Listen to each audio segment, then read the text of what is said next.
હવામાન આગાહી અંબાલાલ પટેલની આગાહી મુજબ ગુજરાતમાં કાળઝાળ ગરમી વચ્ચે વાતાવરણમાં પલટો આવશે અને કરા સાથે વરસાદ પડી શકે છે.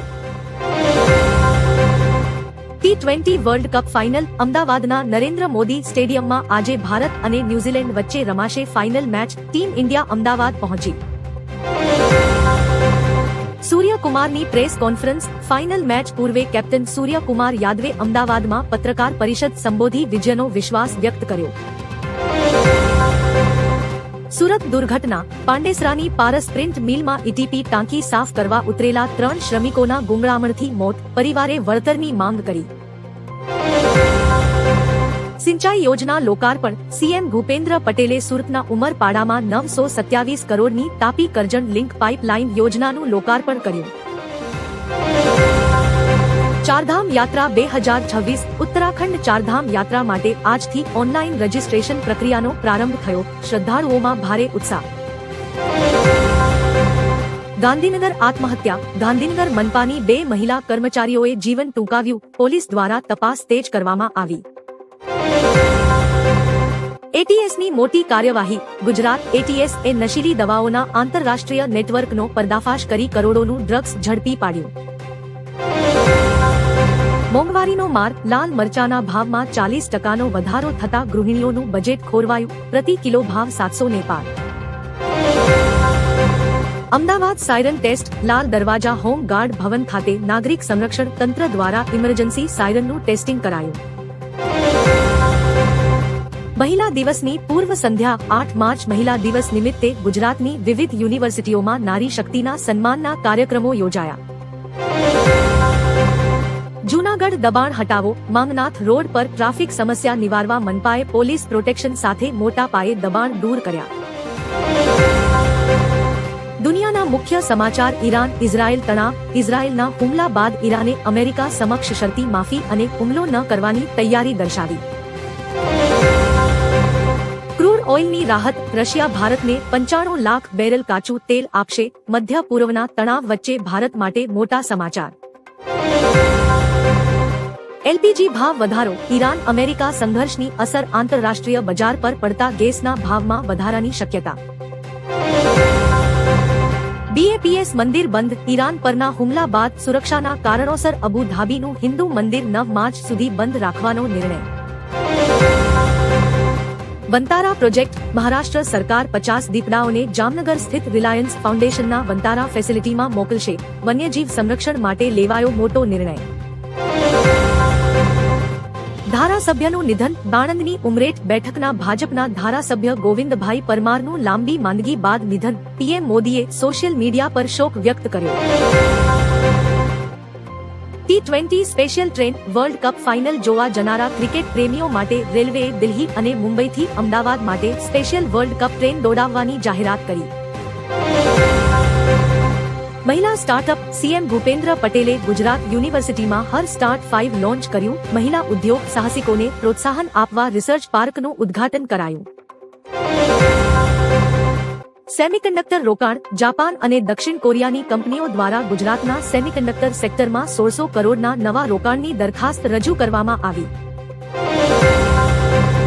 મુન્દ્રા પોલીસ વિવાદ. કચ્છના મુન્દ્રામાં નશામાં ધૂત પોલીસકર્મીએ કારથી અકસ્માત સર્જતા સ્થાનિકોમાં રોષ. પોલીસ વિભાગ દ્વારા તપાસના આદેશ અપાયા. જન ઔષધિ દિવસ. પીએમ મોદીએ જન ઔષધિ દિવસ નિમિત્તે દેશવાસીઓને સંબોધ્યા. સસ્તી દવાઓથી સામાન્ય જનતાને થતા આર્થિક ફાયદાઓ પર ભાર મૂક્યો. ડીઆરડીઓ સફળતા. ભારતે સ્વદેશી બનાવટની વશોર્ડ્સ મિસાઇલ સિસ્ટમનું સતત 3 વખત સફળ પરીક્ષણ કર્યું. સંરક્ષણ ક્ષેત્રે ભારત વધુ મજબૂત બન્યું.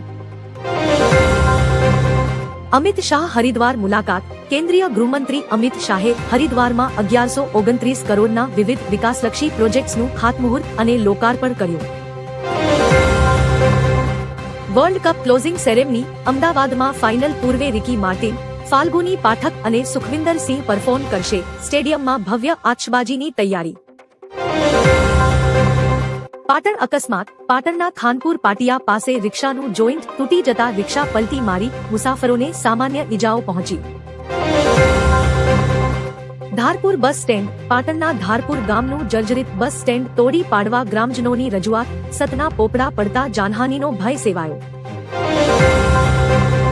ઈરાન પ્રમુખની માફી. ઈરાનના રાષ્ટ્રપતિએ પડોશી દેશો પર થયેલા હુમલા માટે ગેરસમજ ગણાવી માફી માંગી. મધ્ય પૂર્વમાં શાંતિની અપીલ કરી.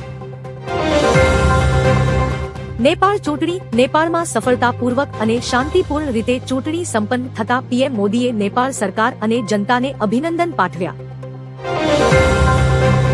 અમેરિકાની સૈન્ય હિલચાલ. પશ્ચિમ એશિયામાં વધતા તણાવને પગલે અમેરિકાએ ત્રીજું એરક્રાફ્ટ કેરિયર તૈનાત કરવાની તૈયારીઓ શરૂ કરી.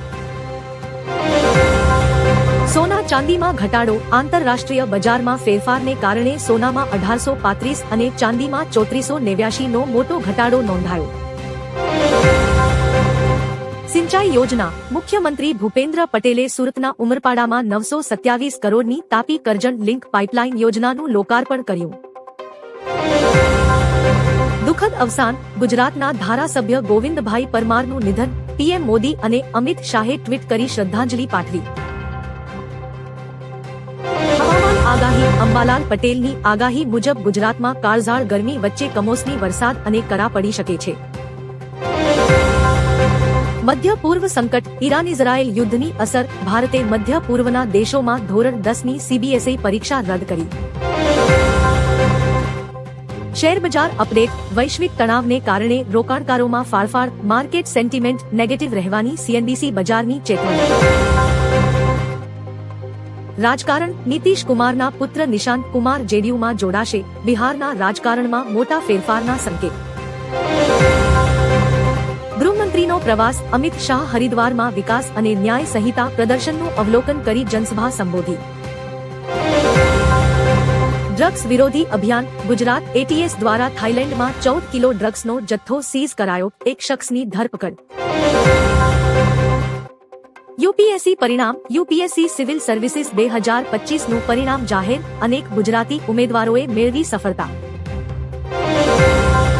મનોરંજન. રણવીર સિંહની ફિલ્મ ધુરંધર 2નું ટ્રેલર રિલીઝ થયું. સોશિયલ મીડિયા પર ફેન્સમાં ભારે ઉત્સાહ. Crime news. સુરત ક્રાઇમ બ્રાન્ચે 10 વર્ષથી ફરાર આરોપીને ઝડપી પાડ્યો. ડાંગમાં છેતરપિંડી કરનાર ગેંગ ઝડપાઈ. કોંગ્રેસ પર કટાક્ષ. ભાજપ નેતા જીતુ વાઘાણીએ કોંગ્રેસની નવી કમિટી પર પ્રહાર કરતા કહ્યું, હારનારાઓ રેકોર્ડ બનાવી રહ્યા છે. Siren testing. અમદાવાદના લાલ દરવાજા વિસ્તારમાં સિવિલ ડિફેન્સ દ્વારા સાયરન ટેસ્ટિંગ હાથ ધરવામાં આવ્યું.